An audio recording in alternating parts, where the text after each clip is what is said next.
যদি তোর ডাক শুনে কেউ না আসে তবে একলা চলো রে, একলা চলো, একলা চলো, একলা চলো রে। যদি তোর ডাক শুনে কেউ না আসে তবে একলা चलो रे। भेज दीजिए। मैं एक मम्मी भी हूँ और एक टीचर भी हूँ। मेरा सर्विस पीरियड इंटर कॉलेज में 33 इयर्स हो गया। आप लोग का उम्र जितना नहीं है। मैंने देश का इतना बुरा हालत और एजुकेशन सिस्टम के इतना बुरा हालत मैंने जिंदगी में 33 साल हो गया मेरा सर्विस पीरियड ऐसा नहीं देखा। लेकिन मुझे लगा कि मुझे दिल्ली जाके कम से कम एक दिन इनका साथ देना चाहिए। इसीलिए मैं वेस्ट बंगाल दक्षिण दिनाजपुर से मैं आई हूँ। मेरे हाथ से कितने स्टूडेंट डॉक्टर बने, कितने इंजीनियर बने। लेकिन जब इन बच्चों को अब ये जो 12 साल में मैं देखती हूँ, इन लोगों के बाल पक गए हैं, मायूस रहते हैं, डिप्रेशन में चले गए हैं। पढ़ाई में अच्छे हैं लेकिन इनको पता है कि मेरा कुछ नहीं होने वाला है जब तक ये गवर्नमेंट है। तो हम मम्मियों के आना चाहिए साथ में, पापा को भी साथ में लाना चाहिए और सबको बोलना चाहिए हमारे साथ आइए।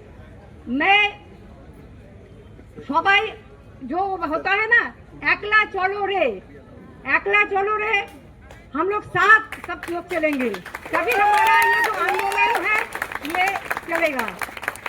ये अहिंसा के रास्ते में ही ये आंदोलन चलना चाहिए। आप सबका साथ चाहिए, हम लोग आप साथ के साथ हैं और सबको लेके आएंगे। मैं वेस्ट बंगाल से दक्षिण दिनाजपुर से मैं चल के आई हूँ क्योंकि मेरा जो विवेक है मुझे लेके आया है यहाँ पे। Thank you very much. जय हिंद सभी भाइयों को। मैं भवाना जय कॉलोनी से आई हूँ। मैं एक सिंगल मदर हूँ, एक एनजीओ में काम करती हूँ। टाइम निकाल के जब भी मुझे मौका मिलता है दौड़ी हुई यहाँ पर आती हूँ क्योंकि मेरे 2 बेटे हैं और एक बेटा पट्टी लगाता है और एक बेटा का पढ़ाई करता है छोटा वाला। तो जो इन बच्चों के साथ में हुआ है वो हम आगे और किसी बच्चों के साथ में ना होने दे। जैसे कि कल अभिजीत दीपके जो अपनी लग्जरी लाइफ छोड़ के हमारे लिए, हमारे बच्चों के लिए देश में यहाँ पर दिल्ली में आकर ही धरना प्रदर्शन पे बैठा है, उसको क्या फायदा है इससे? ये हम सबके लिए बैठा है। जो बच्चे चले गए हमारे बीच में से आगे ऐसा ना हो, इसीलिए धर्मेंद्र प्रधान जैसे करप्शन ऐसे इंसान को देश की गद्दी पे बैठने का कोई अधिकार नहीं है। मोदी जैसे जो कि वो देश में ही नहीं रहता है, वो तो लिस्ट में ही नहीं है, वो तो विदेशी हो गया है। खामखा के लिए हमने उसे प्रधानमंत्री बना रखा है और मुफ्त में मारा जा रहा है बेचारा अभिजीत दीपके क्योंकि वो खुल के फ्रंट पे सामने आ गया है। तो एक अकेले के ऊपर में दबाव मत डालो।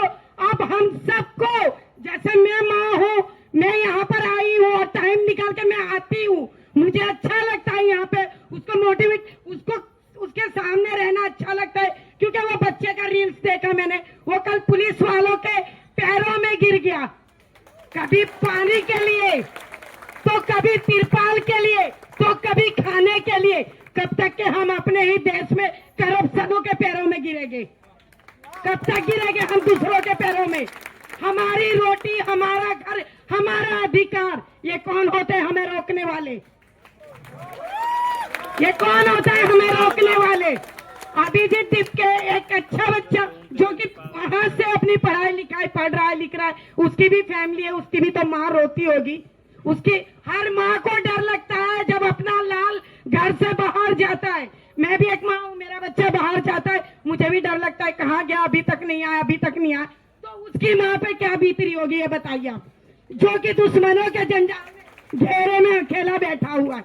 कब क्या हो जाए कोई ठीक नहीं है। तो हम सबका ये दायित्व है और 20 तारीख को हम सबको कहाँ जाना है? संसद, जिनको हमने बैठाया। आप उनसे सवाल करेंगे ऐसे कैसे? Thank you.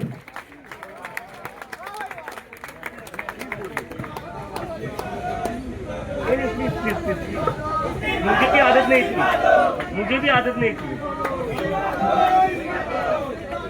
निकालना जरूरी है, मुझे भी आदत नहीं थी। मैं भी जंतर मंतर पर आकर पहली बार लाइफ में बोल रहा हूँ। बेटा आज ही मैंने एक आर्टिकल पढ़ा है जिसमें मैंने पढ़ा कि आज लाखों स्कूल सरकार द्वारा बंद किए जा रहे हैं और 2 करोड़ बच्चे इस शिक्षा से ड्रॉप आउट हो गए हैं। भैया तुम तो मैं साइड हो टीचर जाओ रही हूँ और मुझे भी लगता है कि अभी शिक्षा अरे के लिए खबर आवाज आ रहा है ना, उठाने फिर का कैमरे टाइम में है। साइड हो जाओ ना। तुम्हारे घूमने से यहाँ प्रोजेक्ट सफल हो जाएगा क्या? घूम रहे इधर उधर। अस्सलाम वालेकुम, नमस्ते नमस्ते, आवाज नीचे कर ले। सत श्री अकाल। तो आप लोग का शुक्रिया और अभिजीत भाई का, सोनम सर का और इतने सारे बच्चे जो बैठे हैं उन लोग का शुक्रिया कि आज वो लोग आवाज़ उठा रहे हैं। तो मैं हाउस वाइफ हूँ, तो अपने बच्चों का को भी देखना पड़ता है, सब कुछ करना पड़ता है और यहाँ भी आना पड़ता है मुझे। अगर मैं यहाँ जिस दिन नहीं आती हूँ तो उस दिन मुझे टेंशन लगा रहता है कि वहाँ क्या हो रहा है, नहीं हो रहा। तो उस वजह से हम अपना इंस्टाग्राम ऑन के रहते हैं कि मुझे अपडेट मिलते रहे। कल अभिजीत भाई ने जो तिरपाल के लिए जो इतना किया समझिए कि मुझे ऐसा फील हो रहा था कि ना उस टाइम में हम नहीं आ सके। एक होता ना कि परसों हम थोड़ा बारिश में भीग गए थे तो मेरी तबीयत खराब हो गई थी, बहुत सारी मुझे बीमारी है, इस वजह से ज़्यादा हम परेशान हो जाते हैं। तो प्लीज़ मैं सब माओ से रिक्वेस्ट करती हूँ कि आप लोग प्लीज़ आवाज़ उठाएं और 20 तारीख को संसद भवन हम लोग के साथ चलें, क्योंकि मैं तो आऊँगी ही भाई, कुछ हो जाए। और मैं घर से लड़के आती हूँ अपने हस्बैंड से, जो सच बात है, क्योंकि मुझे आवाज़ उठाना है अपने बच्चों के लिए। हमारी ज़िंदगी कट गई, आज न कल तो मौत आनी है, मरेंगे ही। और मुझे मौत से डर नहीं लगता, मुझे ना बस अपने बच्चों की फिक्र है, जो आगे बढ़ेंगे, क्या करेंगे नहीं करेंगे। एक होता है ना बहुत सारा। और सरकारी स्कूल, हम तो मिडिल क्लास है भाई, सरकारी स्कूल में बच्चों को दिए हुए हैं तो वहाँ तो एजुकेशन का मालूम ही है कि क्या हाल है।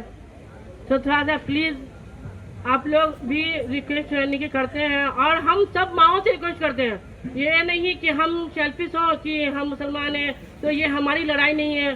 जो सच बात है, आज हम एक सच्चा बात बोल रहे हैं कि लोग सोचते हैं कि हम मुसलमान हैं, ये हमारी लड़ाई नहीं, ये सोचना है कि ये हमारे बच्चों के लिए है।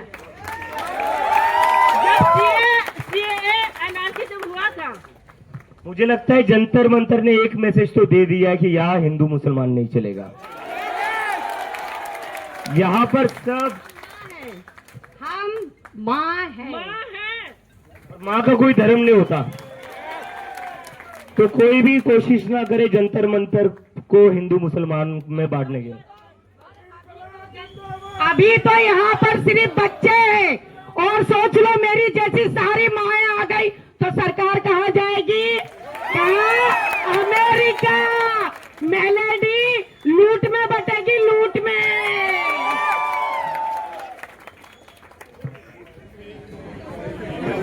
मुझे बहुत बड़ा स्टेज फियर है, I don't know what to say, लेकिन इट्स अ रिक्वेस्ट सारी मदर्स से, प्लीज हम भी होंगे, आप लोग भी जरूर आएंगे अपने बच्चों के लिए, अपने फ्यूचर जनरेशन के लिए। हम सबको आगे बढ़ना पड़ेगा, बहुत हो चुका, we have to fight. Please please सब लोग आइए। तो सुन ली माओ की बात। अब इतने जहां पर जितने भी लड़के दिख रहे ना, कल आपकी मदर्स भी मुझे ये स्टेज पर चाहिए। मम्मी को बोलना स्टेज से बोलना है, तो मम्मी को बुलाइए। और मैं आप लोगों को कहना चाहता हूं कि मेरी माँ को चिंता तो होती है, लेकिन मैं मेरी माँ को एक चीज कहता हूं, अब मुझे बहुत सारी माँ मिल गई है, तो चिंता करने की कोई जरूरत नहीं है। मेरी माँ तो मुझे कभी कभी ऐसा बोलती है, जो बनाया वो खा ले, दूसरा कुछ बनाकर नहीं दूंगी। लेकिन यहाँ पर जो माँ आ रही है वो मुझे कह रही है कि बेटा बता कल क्या खाना है, मैं बना कर लाऊंगी। तो मेरी माँ को भी थोड़ी जलन हो रही है, अब ये क्या हो रहा है। तो बहुत बहुत शुक्रिया आपका। अभी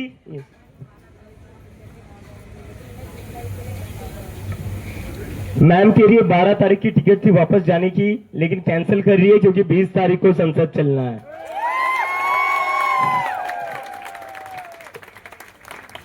তোর ডাক শুনে কেউ না আসে, তবে একলা চলো রে, একলা চলো, একলা চলো, একলা চলো রে। যদি তোর ডাক শুনে কেউ না আসে, তবে একলা চলো রে। भेज दीजिए।